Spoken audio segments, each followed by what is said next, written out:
तो चलिए शुरू करते हैं दिन भर के रिवीजन के बाद पाठशाला में छात्र आंदोलन से जुड़ी ये पहली क्लास।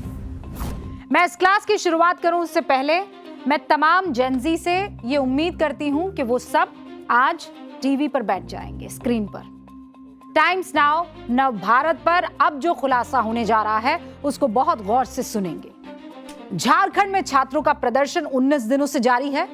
छात्र अपनी मांग पर अड़े हुए हैं और जयपाल सिंह मुंडा स्टेडियम में डेरा जमाए बैठे हैं। छात्र सिर्फ और सिर्फ एक मांग कर रहे हैं और यह मांग कर रहे हैं कि झारखंड में परीक्षा का जो सिस्टम धांधली के आरोपों में घिरा हुआ है उसकी जांच हो और पूरा सिस्टम साफ हो।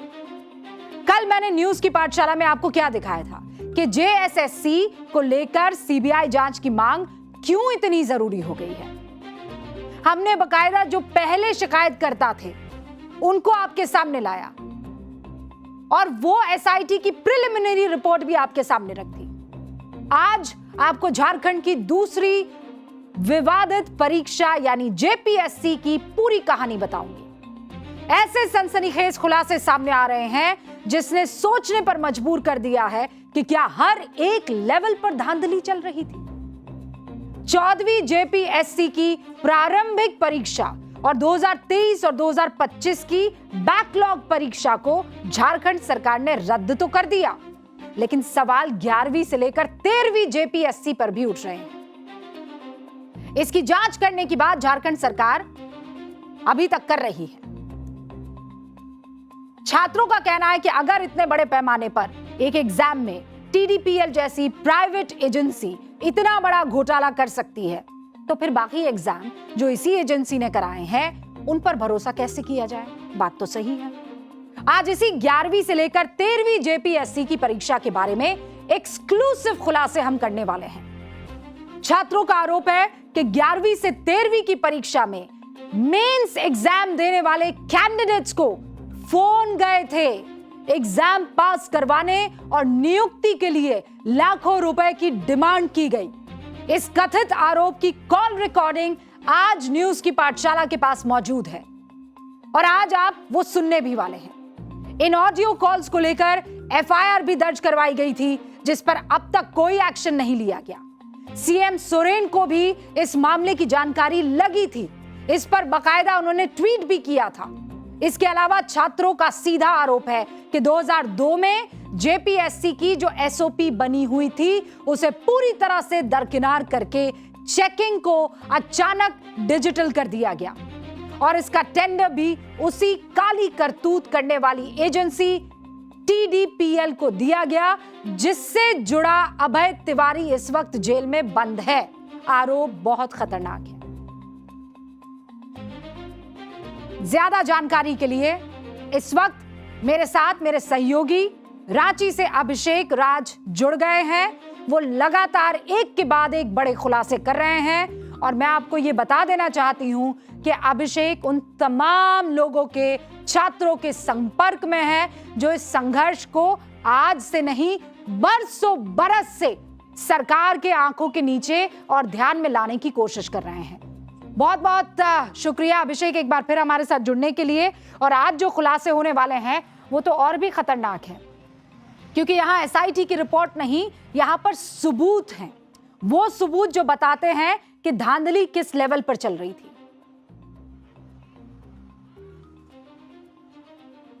देखिए, निश्चित रूप से कई सारे ऐसे सवाल हैं क्योंकि जो पहले दिन से जो प्रदर्शन की जो डिमांड थी, जो छात्र यहाँ पर मांग रहे थे, वो जेपीएससी और जेएसएससी में जो धांधली हुई है। क्योंकि जेएसएससी के बारे में कल हमने बताया, कल हमने दिखाया और छात्रों से इसका जो रिस्पांस मिल रहा है क्योंकि छात्र कह रहे हैं कि आपने हमारी बात सुनी और न्यूज की पाठशाला में इसको दिखाया, इसके लिए वो हमारा स्वागत भी कर रहे हैं और शुक्रिया भी अदा कर रहे हैं। आज जो है जेपीएससी को लेकर जो है वो हम बात करेंगे। और जेपीएससी में आप सोचिए कि 14वीं की जो पीटी परीक्षा थी उसको सरकार ने माना कि उसमें घपला हुआ है, धांधली हुई है और यही कारण है कि अभय तिवारी की गिरफ्तारी की गई है। दूसरी तरफ जो 11वीं 13वीं जो परीक्षा थी, 11वीं से 13वीं जो परीक्षा थी उसमें जो धांधली हुई है, उसमें जो घपलेबाजी हुई है और उसमें किस तरीके से अनियमितताएं बरती गई हैं उसके बारे में जो जांच है अगर होगी तो कई सारे राज जो है वो बेपर्दा हो जाएंगे। तो ये जो 14वीं परीक्षा है इसके घपले की बात तो सरकार कह रही है हम जांच करवा रहे हैं, है ना। मुझे ये बताइए 11वीं 12वीं 13वीं ये जो परीक्षा हुई थी ये इसी एजेंसी ने करवाई थी? देखिए, निश्चित रूप से जो अभय तिवारी है इसका इन्वॉल्वमेंट रहा है, और अब जो हमारे सूत्रों के अनुसार जानकारी मिल रही है, इसने बकायदा सीआईडी के सामने, जो हमारे सोर्सेज बता रहे हैं, उसने कबूला है कि टीडीपीएल एजेंसी और जो जेपीएससी एग्जामिनेशन है उसके दोनों के बीच में साठगांठ करा के स्टूडेंट्स को पास कराने के लिए जो पैसे हैं वो बकायदा मांगे गए थे, लिए गए थे। ऐसे में छात्र अब डिमांड कर रहे हैं कि अगर सीबीआई की जांच हो जाए तो दूध का दूध और पानी का पानी हो जाएगा। यही कारण है कि लगातार सीबीआई की जांच की जो मांग है वो छात्रों की तरफ से उठ रहा है, और वो कह रहे हैं कि अभी सीआईडी पे हमें उतना भरोसा नहीं रह गया है, क्योंकि जिस तरीके से पिछले कुछ एग्जामिनेशन में जो सीआईडी में जो जांच हुई है और जो रिपोर्ट्स जिस तरीके से सार्वजनिक नहीं किए गए हैं, पारदर्शिता नहीं बरती गई है, ऐसे में अगर सीबीआई इस मामले की जांच करे तो ज्यादा विश्वास रहेगा और जो दूध का दूध और पानी का पानी है इस पूरे मामले में होता हुआ नजर आएगा। यही कारण है कि छात्र अब रिक्वेस्ट कर रहे हैं सरकार से। और यही वजह है कि हम ये जो सारी डिटेल्स छात्रों ने इकट्ठी की है और ये जो तथाकथित ऑडियो कॉल है या ऑडियो हमारे पास आया है, वो हम जरा दर्शकों के सामने रखते हैं, और हम ये उम्मीद करेंगे कि हेमंत सोरेन जो हैं वो इसे बकायदा सुने न्यूज़ की पाठशाला में। हो सकता है कि इससे बहुत सारे राज और ज्यादा निकलकर सामने आए, वो बेपर्दा हों, और जो छात्र डिमांड कर रहे हैं उनकी डिमांड को और गंभीरता से लिया जाए। तो चलिए शुरू करते हैं। अभिषेक, बहुत बहुत शुक्रिया हमसे बातचीत करने के लिए और बताने के लिए। देखिए अभिषेक, जिस ऑडियो का जिक्र कर रहे हैं वो जब हमने सुना तो सीधे तौर पर समझ में आया कि दाल में कुछ काला नहीं है, पूरी दाल काली है। मैंने कल भी कहा था, आज भी कह रही हूं, मामला पेचीदा है, बहुत ध्यान से सुनिएगा। एक एक तारीख, एक एक डेटा बस सुनते जाइएगा। जेपीएससी यानी झारखंड पब्लिक सर्विस कमीशन, यह झारखंड सरकार की एक संस्था है जो राज्य के बड़े प्रशासनिक और गैजेटेड पदों पर ऑफिसर्स का चयन करने के लिए परीक्षा आयोजित कराती है। ठीक, 11वीं से लेकर 13वीं कंबाइंड जेपीएससी की परीक्षा कुल 342 पदों के लिए आयोजित की गई थी। अब ये 11वीं से 13वीं क्या है भाई? तो झारखंड लोक सेवा आयोग ने साल 2021, साल 2022 और साल 2023 की सिविल सेवा परीक्षाओं को अलग अलग कराने के बजाय एक साथ मिलाकर कराने का डिसीजन लिया। इसके पीछे वजह भी दी गई, क्या कि भारी बैकलॉग है, मुकदमे हैं, कानूनी अड़चने हैं और नियमों में बदलाव के चक्कर में इन एग्जाम्स को नहीं करवा पाए थे, इसीलिए एक साथ करवा दिया जा रहा है।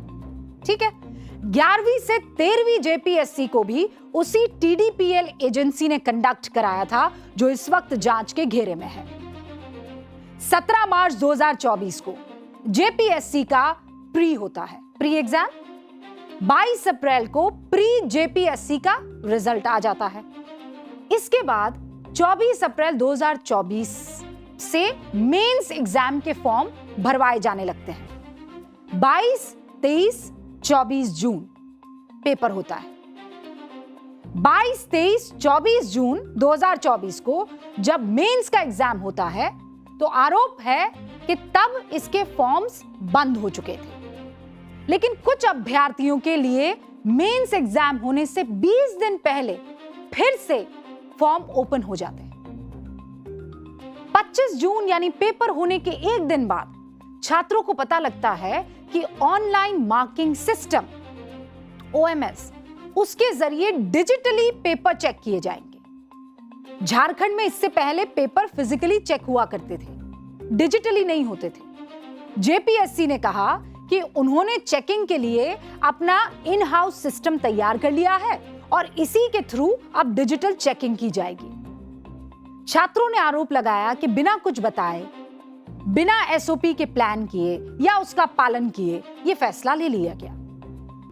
ये छात्र आरोप लगा रहे हैं और इसीलिए वो चाहते हैं कि इसकी जांच हो। अगर ये आरोप गलत साबित हो जाएंगे तो ठीक है, नहीं तो सब कुछ क्लियर हो जाएगा। अब इसी दौरान एक अलग मामला सामने आता है। जिस जेपीएससी का कोई अध्यक्ष नियुक्त नहीं था, उस वक्त मेंस का एग्जाम देने वाले कई छात्रों के पास अननोन नंबर से कॉल आते हैं। खुद को जेपीएससी का कर्मचारी बताकर स्टूडेंट से फोन पर बात की जाती है। और ये एक बच्चा नहीं है, कई कॉल रिकॉर्डिंग्स हमारे पास मौजूद है जिसमें ये कहा जा रहा है इतने पैसे दे दो, मेंस में पास करा देंगे। स्टूडेंट्स को उनके नाम बताए गए, माँ बाप का नाम बताया गया, उनके ऑल्टरनेट नंबर पर फोन किया गया। जिनके पास भी फोन आया, उन छात्रों का कहना है कि ये सारी डिटेल्स उन्होंने अपने जेपीएससी के एग्जाम फॉर्म में भरी थी और किसी के पास ये डिटेल्स नहीं थी।